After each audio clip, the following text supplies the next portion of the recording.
Hi everyone. तो की concepts bye Aditi में आपका स्वागत है। तो आज हम इंट्रोडक्शन जो रह गई थी हमारे शुरुआत के चैप्टर की, तो वो आज हम कंप्लीट करने जा रहे हैं। सबसे पहले बायोमोलिक्यूल्स है। बायोमोलिक्यूल्स क्या होते हैं? Chemical compounds found in living organism that are essential for biological process. ठीक है, बायोलॉजिकल प्रोसेस के लिए जो कंपाउंड्स नेसेसरी होते हैं for our living, it is known as biomolecules. अब इनको हम एनालाइज कैसे करते हैं, कैसे हमें बायोमोलिक्यूल्स जो है वो मिलते हैं या पता करें हमें? तो सबसे पहले एनालाइजिंग द केमिकल कंपाउंड्स में हमने एक लिविंग टिश्यू लिया जो कि एक वेजिटेबल या लिवर पीस हो सकता है, और उसको हमने ग्राइंड किसके साथ किया? मोर्टर और पेस्टल, प्लस उसमें ट्राइक्लोरो एसिटिक एसिड भी लिया। सब कुछ लिखा हुआ है, मैं वही समझा रही हूँ। CCl3CCOOH, और उसकी हमने क्या बना दी? स्लरी बना दी, राइट। उसके बाद हमने स्ट्रेन किया यूजिंग चीज क्लोथ, राइट। तो हमने दो हमें सब्सटेंस मिले। एक यहाँ पर मिला फिल्ट्रेट में, जिसको हम एसिड सॉल्युबल पूल भी कहते हैं, और बायो माइक्रो मॉलिक्यूल, क्योंकि ये छोटे मॉलिक्यूल थे, सिंपल मॉलिक्यूल थे, स्मॉल थे। 18 to 800 किलो डाल्टन इनका वेट था, जिसमें अमाइनो एसिड हमें मिले, सिंपल शुगर मिली, N2 बेस मिले, nucleotide, nucleoside and inorganic compounds. ये बहुत ज़्यादा इंपॉर्टेंट है क्योंकि एनसीईआरटी ने इनऑर्गेनिक कंपाउंड्स भी मेंशन किए हैं, और ये भी मेंशन किया है कि ये साइटोप्लाज्म ये अंदर मिलते हैं। सेल के साइटोप्लाज्म के अंदर जो है हमारे यहाँ पर बायो माइक्रो मॉलिक्यूल जो है वो मिलते हैं। उसके बाद बायो मैक्रो मॉलिक्यूल है, इसमें हमें कॉम्प्लेक्स मॉलिक्यूल्स मिलेंगे, लार्ज मॉलिक्यूल्स मिलेंगे, जिनका weight more than 10,000 kilo dalton से 10,000 डाल्टन से ज़्यादा होगा, और इसमें हमें प्रोटीन, कार्बोहाइड्रेट, न्यूक्लिक एसिड या फिर लिपिड और फैटी एसिड भी मिलते हैं। अब लिपिड और फैटी एसिड एक ही बात है, ये एक bio micro macro molecule strictly नहीं है। वाई? नंबर 1 है कि इनका जो इंडिविजुअल वेट है वो 10,000 के बराबर होता ही नहीं है, 10,000 से ज्यादा होता ही नहीं है। तो ये फिर कैसे आ गए मैक्रो मॉलिक्यूल्स में? कैसे इन्हें बायो मैक्रो मॉलिक्यूल कहते हैं? बिकॉज जो लिपिड है उनकी एक टेंडेंसी होती है कि ये एग्रीगेशन बना लेते हैं in the form of vesicles, इकट्ठे हो जाते हैं। इसीलिए इनका भले ही individual molecular weight 10,000 kilo daltons 10,000 daltons से कम होता है, लेकिन क्योंकि ये एग्रीगेशन बना लेते हैं तो इसीलिए एसिड इनसॉल्युबल पूल में आ जाते हैं।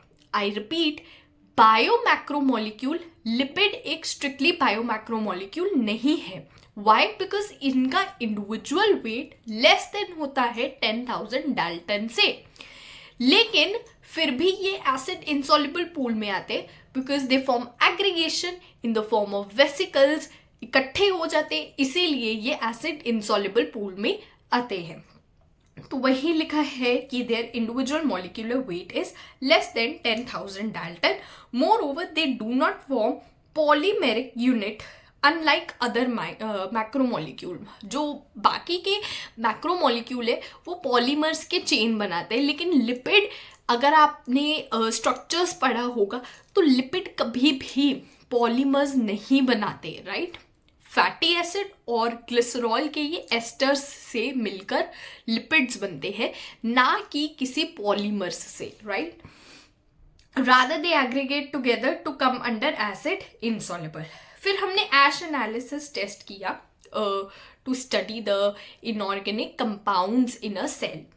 तो हमने वे किया लिविंग टिश्यू को, या कि लीफ हो सकता है या लिवर पीस, उसको हम वेट वेट कहते हैं। क्यों? क्योंकि एक टिश्यू के अंदर वाटर भी होता है और उसका इंडिविजुअल वेट भी होता है। तो मैंने मान लिया कि मान लो x ग्राम किसी टिश्यू का वेट है, प्लस उसमें वाटर का भी वेट होगा।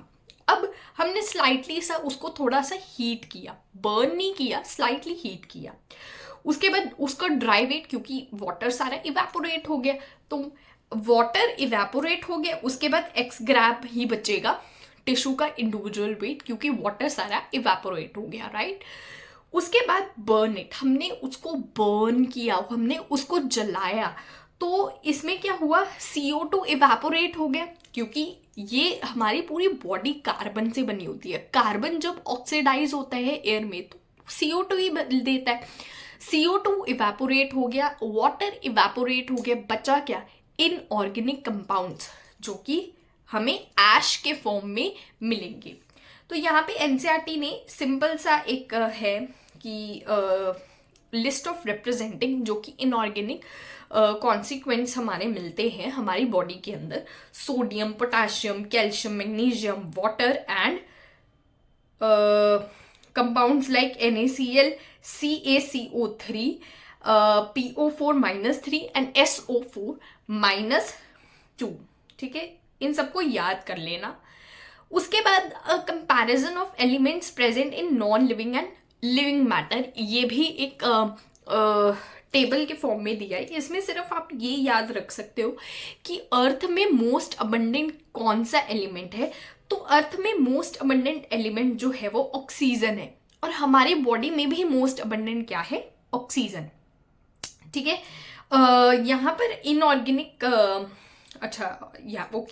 ऑक्सीजन है। उसके बाद जो लीस्ट अबंडेंट है हमारे अर्थ के क्रस्ट में वो है नाइट्रोजन, वेरी लिटिल, बहुत थोड़ा सा अर्थ के क्रस्ट में नाइट्रोजन है, और बहुत लीस्ट हमारी बॉडी में सिलिकॉन है। तो ये चीज़ याद रख लेना कि ऑक्सीजन दोनों में ही अबंडेंट है। लीस्ट अर्थ के क्रस्ट में नाइट्रोजन है, लीस्ट हमारी बॉडी में सिलिकॉन है। फिर एवरेज कंपोजिशन ऑफ सेल है, यहाँ पर आपको कंपैरिजन आ सकता है कि हमारी बॉडी में वाटर सबसे ज़्यादा अबंडेंट है, मैंने यहाँ पे नीचे लिख भी दिया है। फिर फॉलोड बाय प्रोटीन्स भी अबंडेंट है। उसके बाद nucleic acid, carbohydrates, followed by carbohydrate, lipid and then ions. ठीक है, ये चीज़ याद रख लेना।